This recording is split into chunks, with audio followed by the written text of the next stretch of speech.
நீங்க நிறைய அனிமே பார்க்குற ஆளா இருந்தா கண்டிப்பா இதை நோட் பண்ணியிருப்பீங்க. நம்ம பார்க்குற பெரும்பாலான நிறைய அனிமையோட மெயின் கேரக்டர் பார்த்தா ஆரம்பத்துல அவன் ரொம்ப வீக்கா இருப்பான், எதுக்குமே உதவாத மாதிரி இருப்பான், எல்லாத்தையும் திட்டு வாங்குவான், அவனுக்குன்னு தனித்திறமை எதுவும் இருக்காது. பட் போக போக அவன் பார்த்தீங்கன்னா மோஸ்ட் பவர்ஃபுல் கேரக்டரா மாறுவான். ஸோ இதனாலதான் இந்த மெயின் கேரக்டர்ஸ் எப்பவுமே நம்மளை இம்ப்ரெஸ் பண்ணுது. அந்த மாதிரி சில ஃபேமஸான அனிமேல இருக்க 7 கேரக்டர்ஸோட லிஸ்ட் இதுதான். இது முழுக்க முழுக்க ஒரு ரேண்டமான ஆர்டர் தான், எந்த பவரை பேஸ் பண்ணியும் இது இல்லை. ஃபர்ஸ்ட் நம்ம எல்லாத்துக்கும் தெரிஞ்ச நருட்டோ உசுமாக்கி ஃப்ரம் நருட்டோ. நருட்டோவை ஃபர்ஸ்ட் யாருக்குமே பிடிக்காது. சின்ன வயசுலேருந்து அவன் நிறைய கஷ்டம் தான் பட்டிருக்கான், எப்பவுமே தனியாக இருப்பான், மக்கள் எல்லாமே அவனை வெறுப்பாங்க. அதுக்கப்புறம் அவன் எப்படி ட்ரெயின் ஆகி கடைசியில் அந்த ஹிடன் பீப்போட ஹொக்காகே ஆகிறான் அப்படிங்கிறத நருட்டோவோட ஸ்டோரி. அடுத்து மை ஹீரோ அகாடமியால வர இசுகு மிடோரியா தான். நிறைய சூப்பர் ஹீரோஸ் இருக்க ஊர்ல எந்த ஒரு பவருமே இல்லாத ஒரு பையன். அவனுக்கு பெரிய ஹீரோ ஆகணுங்கிறதா கனவு, பட் அவனுக்கு எந்த ஒரு எக்ஸ்ட்ரா பவருமே இருக்காது.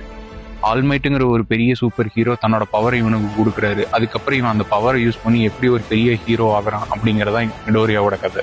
அடுத்து ஒன் பீஸோட மங்கி டி. லூஃபி தான். ஒரு சாதாரண சின்ன பையன் தெரியாதனமா ஒரு கம் அப்படிங்கிற டெவில் ஃப்ரூட்டை சாப்பிட்டு அவனுக்கு ரப்பர் பவர் கிடைச்சிருது. அவனோட ஆசை எல்லாமே அவன் ஒரு பைரட் கிங் ஆகணுங்கிறதான். ஸோ அந்த கனவை நோக்கி அவன் எப்படி போறான், அவன் கூட யாரெல்லாம் சப்போர்ட்டுக்கு இருக்காங்கிறதா லூஃபியோட கதை.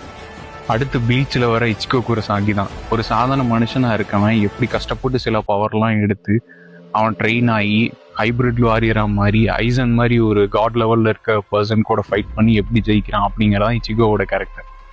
அடுத்து அஸ்டா ஃப்ரம் பிளாக் க்ளோவர். எந்த ஒரு மேஜிக் பவருமே இல்லாம பிறக்கிற பையன் தான் அஸ்டா. ஆரம்பத்துல எல்லாரும் அவனை கீழியும் கிண்டலும் பண்றாங்க. அதுக்கப்புறம் எப்படி அவன் படிப்படியா அவன் பவர்லாம் இன்க்ரீஸ் பண்ணி ஒன் ஆஃப் த ஸ்ட்ராங்கஸ்ட் பர்சனா மாறுறான் அப்படிங்கிறது தான் அஸ்டாவோட கேரக்டர் கதை. அடுத்து சுங் ஜிங் வூ ஃப்ரம் சோலோ லெவலிங். ஆரம்பத்துல எந்த ஒரு திறமையும் இல்லாம ஒரு ரேங்க் லெவல்ல இருந்து எடுபடி வேலைலாம் செஞ்சுட்டு இருக்கான் நம்ம தலைவன்.